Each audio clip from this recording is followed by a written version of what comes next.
Hey everyone, Zane here, and today I'm going to show you how to check your credit score on Discover app. Now, the first thing you should do is to simply open the Discover application on your phone.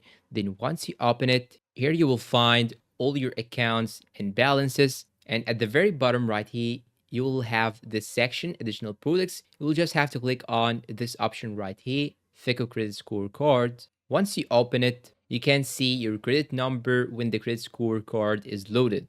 Below, you should see your total accounts. It includes installment loans, credit accounts, mortgages, etc. And all will be displayed separately on its type.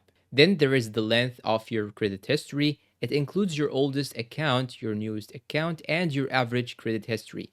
Next comes the number of inquiries. It temporarily impacts your credit score, as in a couple of months it becomes less relevant. And there's also the revolving utilization. And here, a few percent changes in credit utilization can impact your credit score dramatically. And finally, we have the last factor, which is the missed payments. It also has a long-standing impact on your credit score.